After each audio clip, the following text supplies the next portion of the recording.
Habakkuk, chapter 1. The burden which Habakkuk the prophet did see. O Lord, how long shall I cry, and thou wilt not hear? Even cry out unto thee of violence, and thou wilt not save. Why dost thou show me iniquity, and cause me to behold grievance? For spoiling and violence are before me, and there are that raise up strife and contention. Therefore the law is slacked, and judgment doth never go forth. For the wicked doth compass about the righteous. Therefore wrong judgment proceedeth.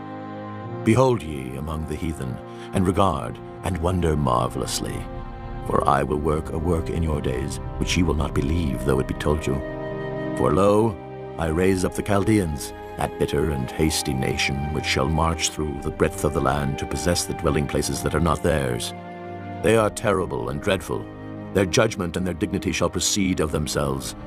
Their horses also are swifter than the leopards, and are more fierce than the evening wolves. And their horsemen shall spread themselves, and their horsemen shall come from far. They shall fly as the eagle that hasteth to eat. They shall come all for violence. Their faces shall sup up as the east wind, and they shall gather the captivity as the sand. And they shall scoff at the kings, and the princes shall be a scorn unto them.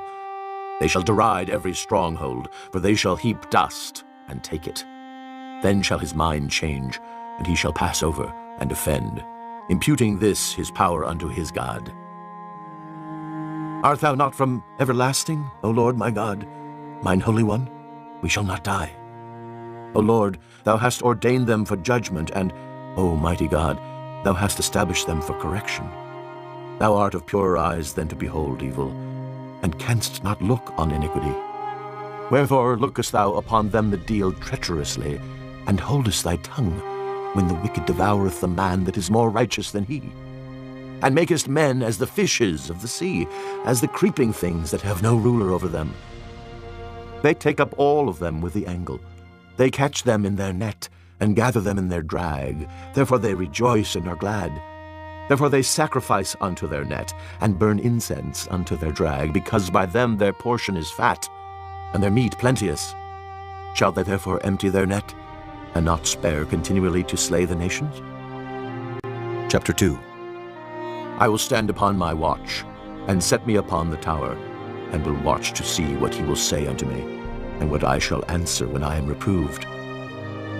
And the Lord answered me, and said, Write the vision, and make it plain upon tables, that he may run that readeth it. For the vision is yet for an appointed time, but at the end it shall speak, and not lie. Though it tarry, wait for it, because it will surely come, it will not tarry. Behold, his soul which is lifted up is not upright in him, but the just shall live by his faith. Yea, also because he transgresseth by wine, he is a proud man, neither keepeth at home, who enlargeth his desire as hell, and is as death, and cannot be satisfied, but gathereth unto him all nations, and heapeth unto him all people. Shall not all these take up a parable against him, and a taunting proverb against him, and say, Woe to him that increaseth that which is not his, how long? And to him that ladeth himself with thick clay. Shall they not rise up suddenly that shall bite thee, and awake that shall vex thee, and thou shalt be for booties unto them? Because thou hast spoiled many nations, all the remnant of the people shall spoil thee, because of men's blood, and for the violence of the land, of the city, and of all that dwell therein. Woe to him that coveteth an evil covetousness to his house, that he may set his nest on high, that he may be delivered from the power of evil. Thou hast consulted shame to thy house by cutting off many people, and hast sinned against thy soul. For the stone shall cry out of the wall, and the beam out of the timber shall answer it. Woe to him that buildeth a town with blood, and establisheth a city by iniquity. Behold, is it not of the Lord of hosts? The people shall labor in the very fire, and the people shall weary themselves for very vanity. For the earth shall be filled with the knowledge of the glory of the Lord, as the waters cover the sea. Woe unto him that giveth his neighbor drink, that puttest thy bottle to him, and makest him drunken also, that thou mayest look on their nakedness.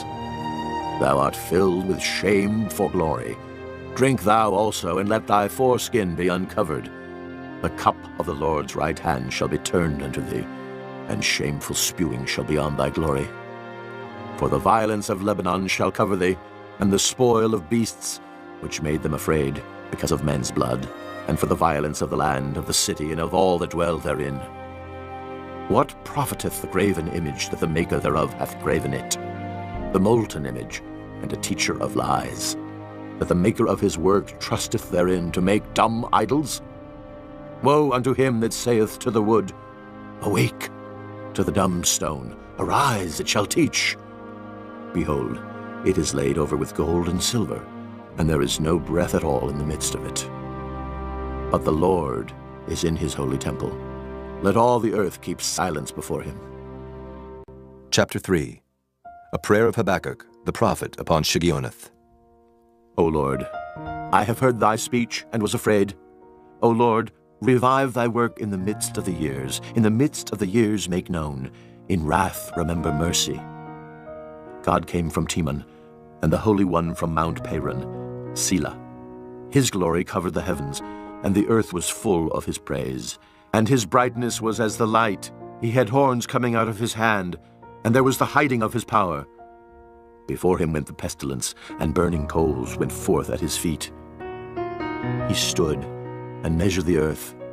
He beheld and drove asunder the nations, and the everlasting mountains were scattered. The perpetual hills did bow. His ways are everlasting. I saw the tents of Cushan in affliction, and the curtains of the land of Midian did tremble. Was the Lord displeased against the rivers? Was thine anger against the rivers? Was thy wrath against the sea, that thou didst ride upon thine horses and thy chariots of salvation? Thy bow was made quite naked, according to the oaths of the tribes, even thy word. Selah. Thou didst cleave the earth with rivers. The mountains saw thee, and they trembled. The overflowing of the water passed by. The deep uttered his voice, and lifted up his hands on high. The sun and moon stood still in their habitation. At the light of thine arrows they went, and at the shining of thy glittering spear. Thou didst march through the land in indignation. Thou didst thresh the heathen in anger. Thou wentest forth for the salvation of thy people, even for salvation with thine anointed. Thou woundedst the head out of the house of the wicked by discovering the foundation unto the neck. Selah. Thou didst strike through with his staves the head of his villages. They came out as a whirlwind to scatter me. Their rejoicing was as to devour the poor secretly. Thou didst walk through the sea with thine horses, through the heap of great waters. And I heard my belly trembled. My lips quivered at the voice. Rottenness entered into my bones, and I trembled in myself that I might rest in the day of trouble. When he cometh up unto the people, he will invade them with his troops. Although the fig tree shall not blossom, neither shall fruit be in the vines, the labor of the olive shall fail, and the field shall yield no meat. The flock shall be cut off from the fold, and there shall be no herd in the stalls. Yet I will rejoice in the Lord. I will joy in the God of my salvation. The Lord God is my strength, and he will make my feet like hinds' feet, and he will make me to walk upon mine high places. To the chief singer on my stringed instruments,